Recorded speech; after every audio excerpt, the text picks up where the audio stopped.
어머니와 우연히 상담을 하게 됐는데요. 그분이 하시는 말씀이 자기가 예전에는 교회를 참 잘 다녔는데 상처를 받아서 교회를 못 다니겠다면서 어떻게 교회 다니는 사람들이 그렇게 막 자기한테 그렇게 마구잡이로 얘기를 하고 상처를 줄 수 있냐면서 저한테 막 화를 내더라고요. 제가 상처를 드린 것도 아닌데 저한테 막 화를 내시면서 그렇게 상담을 하시는데 제가 가만히 듣다가 이렇게 말씀을 드렸어요. 이제 성도님이셨으니까 성도님 하면서 이 교회라는 곳이 원래 상처받은 사람들이 모이는 곳이라서 그래요. 온전하지 못한 사람들이 이제 온전히 세워지기 위해 모인 곳이 교회이기 때문에 아직은 그렇게 완전하지 못한가 봐요 라고 얘기를 하고 이제 상담을 마무리하기는 했어요. 어떻게 그분이 받아들이셨을지는 모르겠지만 가끔 교회 생활을 하다 보면 그 성도님과 했던 대화가 좀 생각이 나고는 합니다. 하나님이 바라시는 그 교회의 모습이 어떤 모습일까에 대해서 생각을 해보게는 됩니다. 여러분, 교회라는 것은요, 지어져 가는 곳입니다. 지어진 곳이 아닙니다. 완성된 곳이 아니라 완성되어지는 중입니다. 현재 진행 중이라는 거죠. 교회는 스스로 서는 것이 아니라 예수님의 의로 세워지고 또 세워져 가는 것입니다. 교회가 완성되어 가는 중, 세워져 가는 중이라는 것은 결국 우리 여러분들, 성도님들도 세워져 가는 중이라는 겁니다. 왜냐하면 교회는 곧 성도이기 때문입니다. 오늘 우리가 때로는 우리의 신앙생활에 대해 때때로 실망하기도 하고 때때로 시리에 빠지기도 하고 그럴지라도 여러분들은 지금도 쉬지 않고 여러분들을 세워가시는 예수님을 믿고 소망하시고 다시 일어서시기를 바랍니다. 그게 신앙이거든요. 우리가 비록 실패하고 좌절해서 나 같은 사람이 무슨 예수를 믿는다고 그런가, 내가 무슨 믿음을 지키나, 이렇게 생각하는 그 시간, 그 상황 가운데에서도요, 예수님은 여전히 여러분들을 세워가십니다. 여러분들의 신앙의 주인이심을 여러분 믿으시기 바랍니다. 그래서 우리는 나를 믿는 게 아니라 예수님을 믿는 것입니다. 내가 가지고 있는 나의 자신, 나의 실력을 믿는 게 아니고 나를 세워가시는 예수님을 믿는 것입니다. 그래서 이 신앙이라는 것이요, 믿을 신, 바라볼 앙, 믿음의 대상인 예수님을 바라보는 것을 신앙이라고 합니다. 나를 바라보는 것은 단지 신념이거든요. 나의 믿음, 나의 확신, 나의 무슨 어떤 깨달음, 내가 가지고 있는 그 진리라고 생각되어지는 것들, 이런 것들은 결코 우리를 지켜줄 수 없습니다. 우리의 신념과 우리의 그 깨달음이라는 것이 한순간 지나가면은 결국에는 그건 다 사라지고 말거든요. 그러나 여러분들의 모든 날 동안 변함없이 또 끊임없이 지금도 여러분들을 만들어 가시고 세워 가시는 분이 계십니다. 바로 여러분들의 주인 되신 예수 그리스도이십니다. 여러분 기억하시기를 바랍니다. 성도는 세워져 가는 겁니다. 완성된 것이 아니고 완성되어 가는 중입니다. 교회도 세워져 가는 것입니다. 그런데 오늘 말씀을 보니까요, 세워져 간다라는 말 앞에 굉장히 중요한 단어가 하나가 나와요. 오늘 22절 후반부를 함께 읽어봤으면 좋겠습니다. 화면에도 있을 텐데요. 22절 후반부 한번 읽어볼게요. 뭐라고 적혀있죠? 시작! 아멘. 그리스도 예수 안에서 함께 지어져 간다고 합니다. 함께. 여러분 성경을 읽으실 때마다 그냥 우리가 지어져 간다고 나 혼자서 세워져 간다, 만들어져 간다 생각하지 마시고요. 우리가 함께 지어져 간다는 것을 꼭 기억하시기를 바랍니다. 그러면은 이 함께의 반대말이 뭘까요? 뭐가 있을까요? 이 함께의 반대말을 잘 생각해 봐야 돼요. 네? 혼자. 맞습니다. 각각. 또 어떤 분들은 따로 이렇게 하시는 그런 많은 말들이 있습니다. 제멋대로. 네. 그것도 함께의 반대말이 될 수 있죠. 좀 감사합니다. 물론 이 말들이 다 함께의 반대말인데요. 이것보다도 더 지독한 가장 안 좋은 반대말이 있습니다. 반대를 강조했을 때. 저를 한번 따라해 보실까요? 끼리끼리. 이게 각각 따로 혼자 제멋대로 이것보다 더 무서운 함께의 반대말입니다. 여러분들 뭐 제멋대로나 따로나 각각은 그래도 혼자다 보니까 언제든지 함께가 될 수 있는 가능성이 있어요.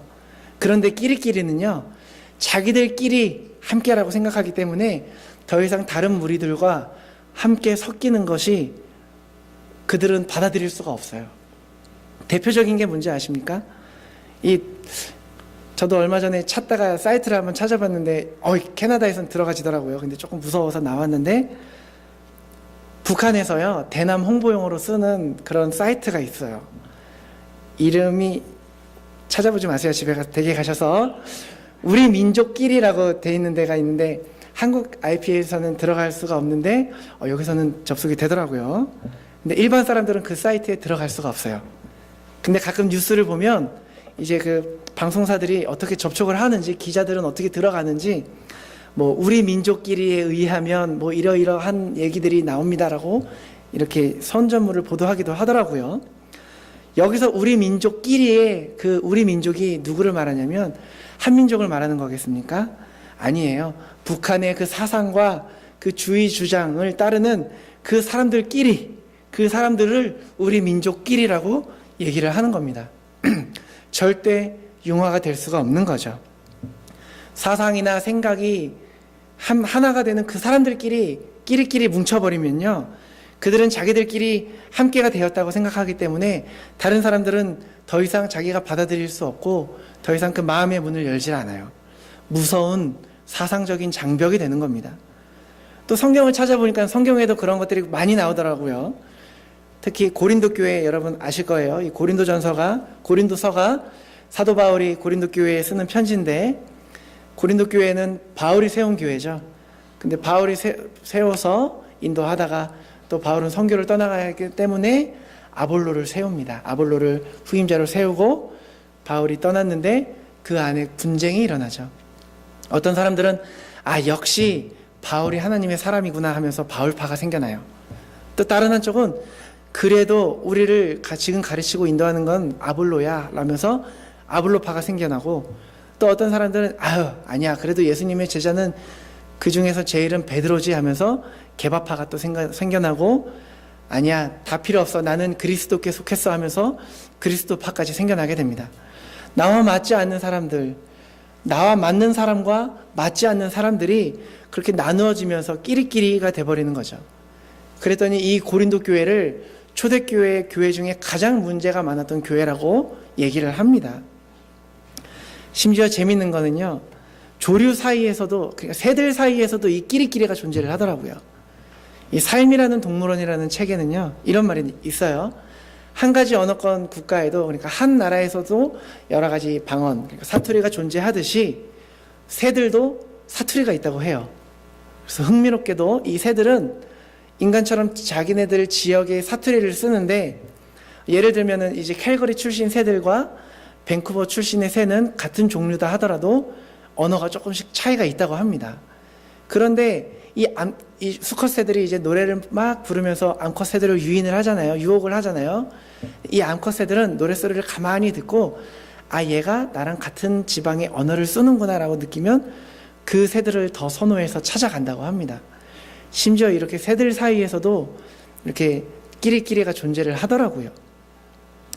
생각이, 또 사상이, 마음이 맞는다고 생각하는 사람들끼리 뭉쳐버리면요, 우리가 말로는 가족이다, 함께다라고 하면서도 나와 생각이 다르다고, 성격이 다르다고 사람과 사람을 나누는 그 무서운 함께의 반대가 도사리고 있는 겁니다. 이 끼리끼리.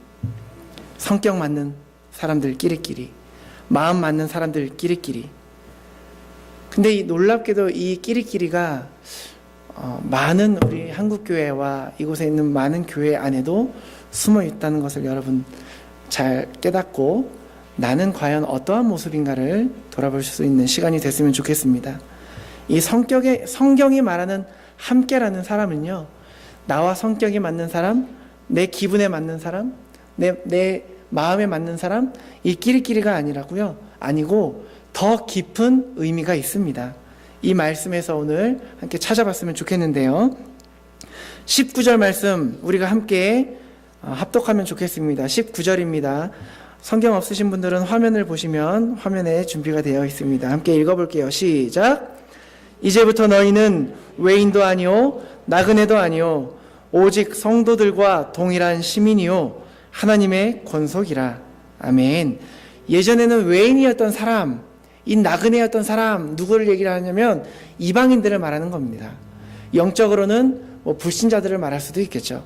혈통적으로는 이제 에베소 땅에 살던 이방인들을 얘기를 해요. 그러면은 거기에 반대되는 사람, 오직 성도들과 동일한 시민이라고 했는데, 그럼 이 성도들은 누구를 얘기를 하냐면 바로 자기가 하나님이 선택한 사람, 선택한 백성, 선민이라고 생각하는 유대인을 말하는 겁니다.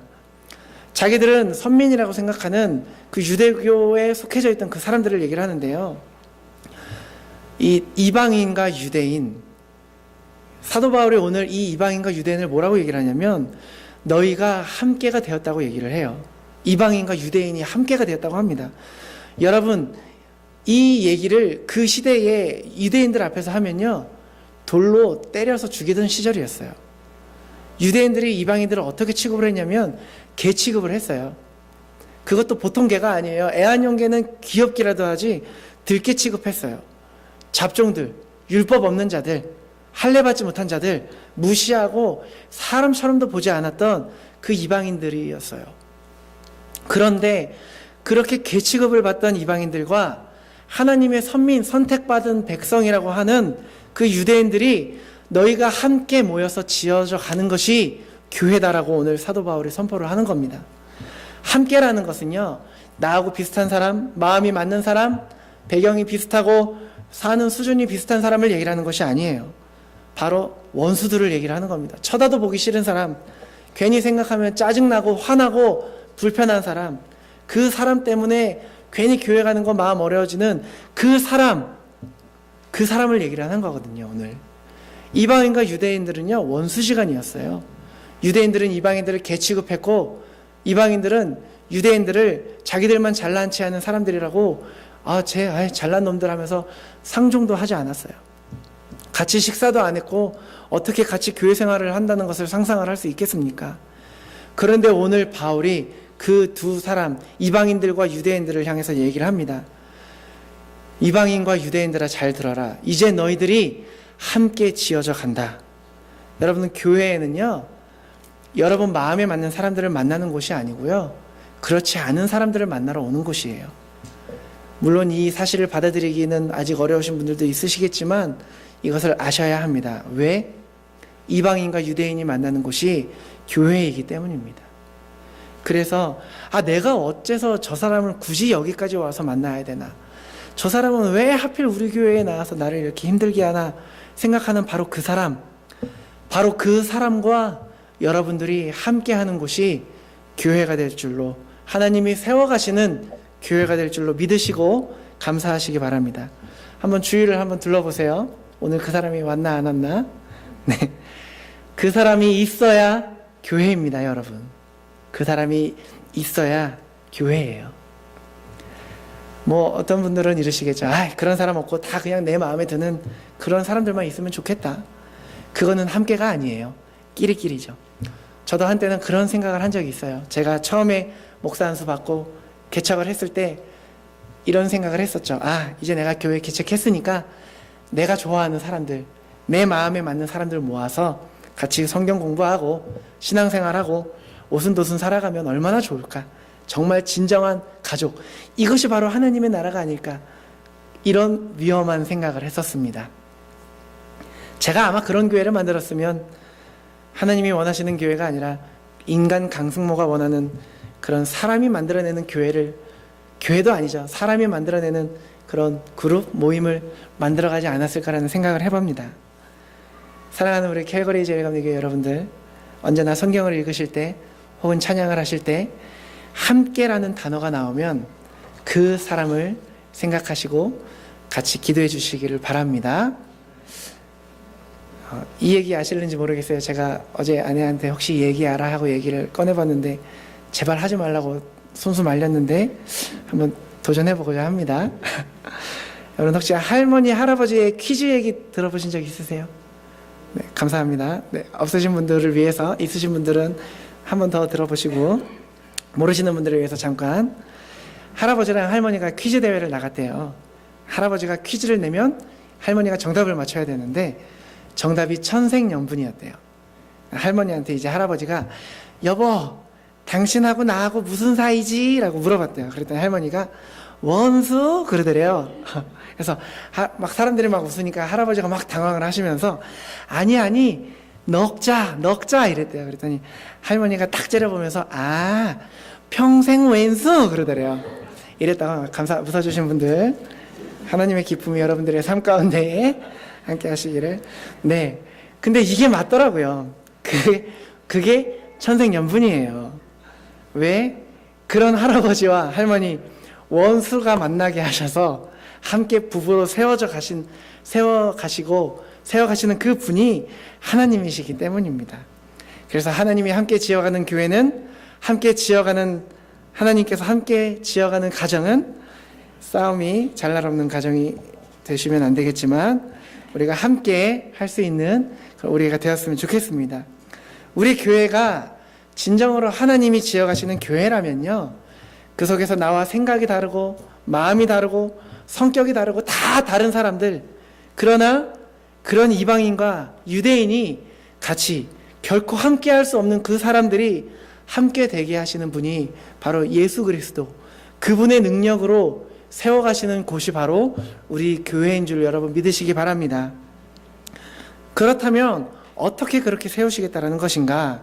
그 말씀이 20절에 나와 있는데요, 우리 화면 보시면서 20절 함께 합독하도록 하겠습니다. 시작.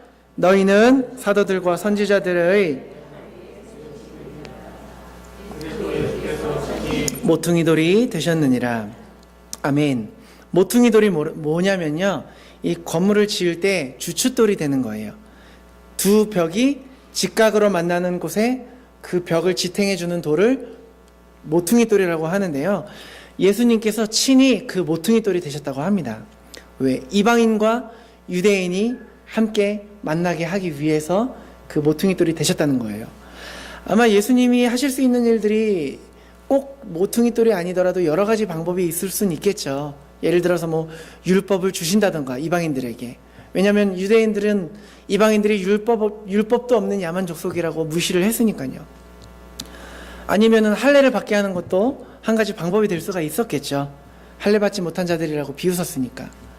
근데 유대인에게만 있는 것을 예수님께서, 하나님께서 이방인들에게도 주시면 같은 동질감을 느낄 수가 있잖아요. 생각이 다른 사람들은 서로 교육을 해서 생각을 맞춰본다든지, 사상이 다르면 같이 함께 사상교육을 하던가 하면서 함께를 하나의 생각으로 만들 수 있을지도 몰라요. 그런데 예수님께서는 그 사람들에게 율법을 주신다거나 할례를 주신 것이 아니고요, 자기 자신이 친히 우리들 가운데에 오신 겁니다. 그들 가운데에 가신 거예요. 그게 친히 모퉁이돌이 되셨다라는 말입니다. 그 예수님께서 친히 그분 자신을 함께 할 수 없는 이방인과 유대인들 사이에 들어가심으로 그 사람들이 함께 할 수 있도록 만들어 가신 겁니다. 이것이 바로 십자가의 사랑입니다. 여러분, 우리 13절, 2장 13절, 오늘 본문은 아니지만 한번 보겠습니다. 이제는 전에 멀리 있던 너희가 그리스도 예수 안에서 그리스도의 피로 가까워졌느니라. 이 멀리 있다는 것은 이방인과 유대인의 사이, 여러분들과 원수의 그 사이를 얘기를 합니다. 멀리 있던 너희와 이 원수들이, 너희 이방인들과 그 유대인들이 그리스도 예수 안에서 그리스도의 피로 가까워졌다, 함께가 되었다라고 얘기를 하는 거거든요.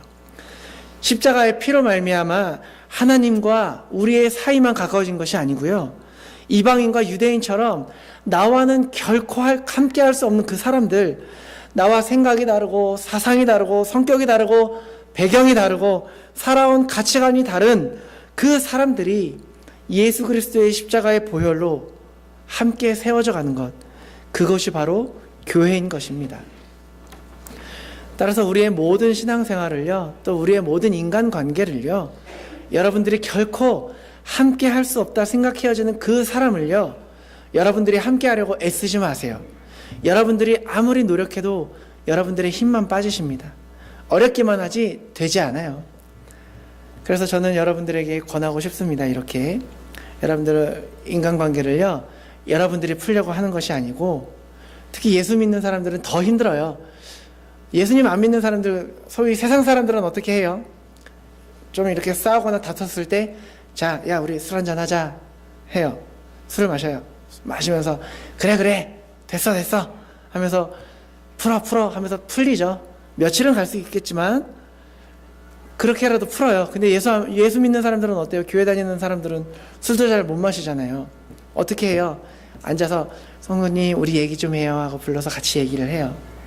옛날에 이런 일이 있었잖아요. 그랬지. 제가 그때 너무 속이 상했고 서운했어요. 이렇게 저는 얘기를 한 건데 성도님은 저렇게 생각을 해서 우리가 이렇게 오해가 생겨서 우리 사이가 안 좋아진 것 같아요. 얘기하는데 한 1시간 정도 걸려. 1-2시간 써요.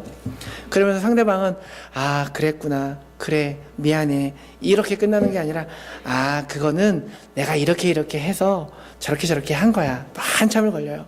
한 서너 시간 서로 얘기하고 풀고 해요. 그래서 겨우 같이 기도로 마무리하면서 그래 우리 이제 앞으로 잘 지내자 하고 헤어지잖아요. 얼마나 갈까요? 길게 못 갑니다. 괜히 작심삼일이란 말이 나왔겠습니까? 왜 제가 무슨 말씀을 드리냐면요, 이 모든 관계라는 건요 사람의 힘으로 풀릴 수 있는 것이 아니에요. 여러분들의 그 꼬이고 풀어지지 않는 그 인간관계를 해결할 수 있는 그 유일한 길은요 오로지 하나입니다. 예수 그리스도의 그 십자가가 여러분과 그 사람의 사이에 모퉁이 돌이 되어서 끼어 들어오셨을 때에 그때만이 여러분들의 원수되었던 모든 관계가 해결되어짐을 믿으시기 바랍니다. 내 힘이 하는 것이 아니라 예수님이 하시는 겁니다. 예수 그리스도의 십자가만이 할 수 있는 겁니다. 그래서 인간관계는 푸는 게 아니더라고요. 그냥 예수의 보혈로 덮는 거더라고요. 저도 인간관계를 풀어보려고 참 별의별 수를 다 썼습니다. 지금도 소심한 사람이라 참 많이 신경도 쓰고 합니다. 한 가지 참 그 친구, 제가 2005년에 군대 제대하고 주머니 사정도 넉넉치 않은 상태로 복학했을 때 거금 16만 원 빌려줬는데 떼먹고 도망간 친구 하나가 있습니다. 한동안 그 친구 생각하면 참 속이 쓰렸어요. 걔가 그러면서 혼자서 그럴 이유가 있었을, 걔는 여자친구가 있었으니까 혹은 이래저래 돈 쓸 일이 있었겠지. 집안 형편도 어려우니까 나도 참 쉽지는 않은데 혼자 계속 이해하고 풀어보려고 해도 안 되는 거예요. 그 친구를 봐도 그 친구가 저를 피하는 게 느껴지고 제가 어떻게 다가가려고 해도 마음이 허락을 안 하는 거예요. 그런데 어느 날 제가 괜히 또 여러분들도 하면 좋겠지만 좋은 방법이 참 이 교회에서 기도를 하다 은혜를 받으니까요 모든 문제들이 다 해결이 되더라고요. 어느 순간 예수님은 나 때문에 목숨도 버리셨는데 나는 친구를 위해서 그 돈 16만 원 아프긴 하지만 괜찮지 않을까. 그렇게 은혜를 받고 나니까 원만한 관계, 방송 중이라 이름을 거론할 수는 없지만 그 친구 지금도 연락을 하면서 원만한 관계를 유지할 수 있게 되더라고요. 근데 생각을 해보면 부부관계도 그렇고 성도님들과의 관계도 그렇습니다. 푼다고 해도 아무리 말로 풀어도요 또 다른 문제로 불거지면 계속 그게 파고들죠. 그러면 도대체 몇 년 전 얘기를 꺼내고 그래 하면서 또 싸움이 커지기도 하잖아요.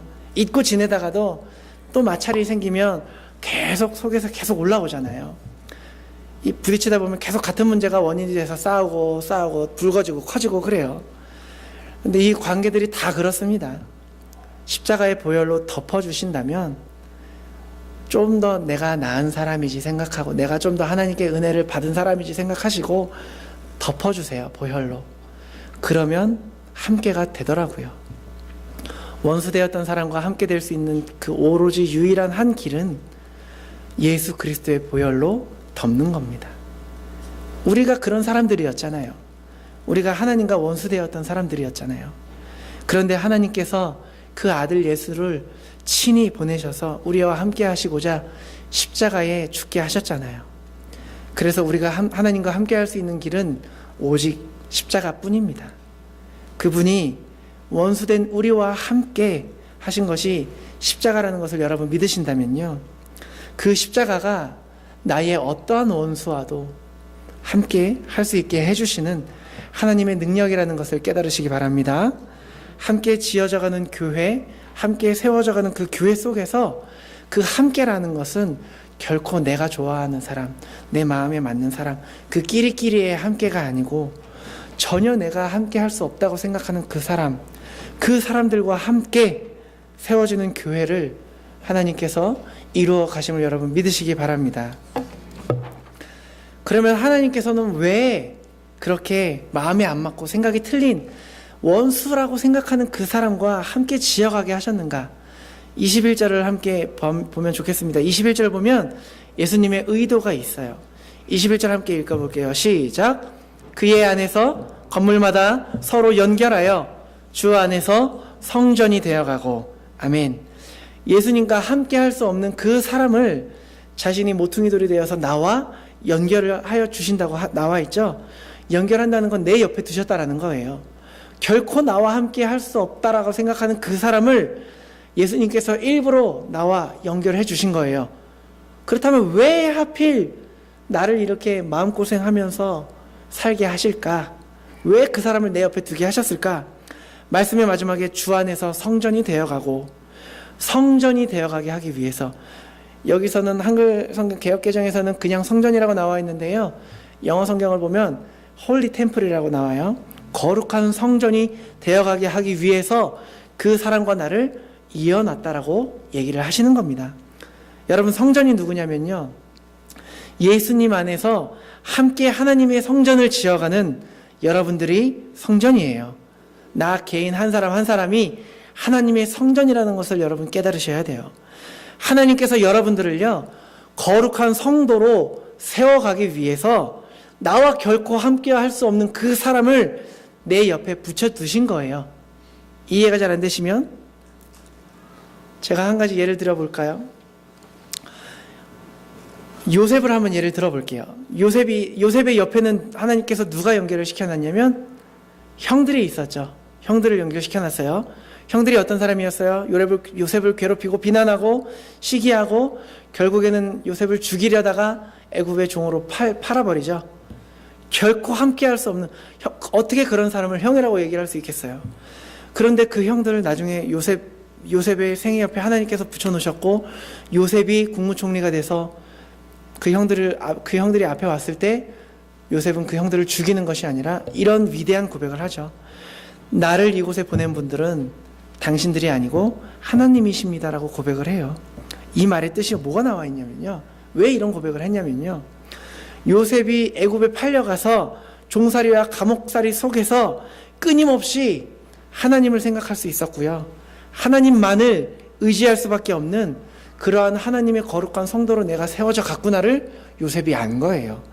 아, 형들 때문에, 하나님이 이런 형들을 내 옆에 두셨기 때문에, 이 왼수들을 내 옆에 두셨기 때문에 내가 하나님을 바라보게 되었고, 하나님을 더욱더 의지하게 되었고, 하나님이 나를 이렇게 거룩한 성전으로 세워가셨구나를 요셉은 알았던 거예요.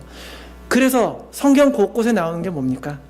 요셉이 종살이하고 감옥살이 할 때마다 이 성경은 함께 따라 나오는 말씀이 뭐냐면, 하나님이 그와 함께 하셨으므로 그가 형통하였도다라고 얘기를 해요. 뭐가 형통하다는 거예요? 감옥살이가요? 종살이가요? 아니에요. 그것이 무슨 형통이겠습니까? 그 감옥살이와 종살이 속에서도 오로지 하나님만을 의지하고 하나님만을 바라보고 살 수밖에 없었던 그 요셉의 삶을 하나님께서는 형통했다라고 얘기를 하는 겁니다.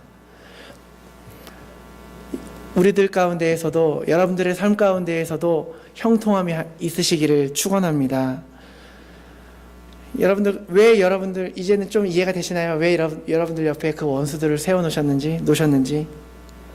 여러분들의 옆에 있는 그 사람 때문에요, 여러분들이 거룩한 성도로 점점 더 세워져가는 그런 놀라운 축복을 누리고 있음에 여러분들 감사하시기 바랍니다. 한나 옆에 분인나가 있었기 때문에 한나가 위대한 기도의 어머니가 될 수 있었겠죠. 다윗 옆에 사울과 압살롬이 있었기 때문에 여호와는 나의 힘이요, 나의 산성이요, 나의 요새시요, 나의 피난처시요라는 위대한 시편의 고백이 나옵니다. 누가 우리의 신앙을 성숙시킬 수 있겠습니까? 마음에 맞는 사람, 같이 만나면 그냥 하하호호 즐거운 얘기하고 함께 놀러 다닐 수 있는 그런 사람들이겠습니까? 아닙니다. 바로 여러분들과 함께 할 수 없는 그 사람들, 내가 원수라고 생각하는 그 사람, 하나님이 그 사람을 내 옆에 붙여놓으심으로 인해서 나를 거룩한 성도로, 거룩한 성전으로 세워져 가시는다는 것을 여러분 믿으시기 바랍니다. 우리 옆에 분과 한번 인사해 볼까요? 옆에 있어줘서 고마워요. 인사해 볼게요. 네, 어색한 눈빛과 말투로 네, 인사를 하셨지만, 네, 여러분, 우리는 함께 할 수 없는 사람들이었을 수도, 함께 할 수 없는 사람일지도 모르겠지만, 하나님께서, 예수님께서 그 피로 우리를 함께 할 수 있게 하십니다. 드디어는 우리의 모든 함께 할 수 있는 그 사람들과 함께 주님의 교회를 이루어 나가게 하십니다. 우리를 거룩한 성도로 만들어 가시는 그 예수님, 바로 예수님, 여러분들의 그 인생을 이끌어 가시는, 여러분들의 신앙을 이끌어 가시는, 우리 교회를 이끌어 가시고 세워 가시는 그런 예수 그리스도를 여러분 믿으시기 바랍니다. 오늘 말씀을 꼭 기억하시기를 바랍니다. 함께라는 단어, 함께 세워져 가는 교회를 예수님은 이루시기를 원하십니다. 주님께서 세워가시는 우리 캘거리 제일감리교회를 통해서 우리가 하나님의 사람으로 만들어져 가고 세워져 갈 때 여기에 모인 여러분들 모두가 여러분들의 각자의 삶 속에서 또한 인간관계 속에서 완전한 자유를 누리시는 성숙한 하나님의 사람들로 굳건하게 세워지리라 믿습니다. 그런 성도, 그런 우리 교회를 지금도 함께 지어가시는 그 예수님, 그분에게 우리의 모든 소망을 두고 그분의 뜻을 따라 준비하고 기도하시며 살아가시는 여러분들 되시기를 주님의 이름으로 축복합니다. 기도하시겠습니다. 함께 할 수 없는 우리들을 함께가 되게 하시고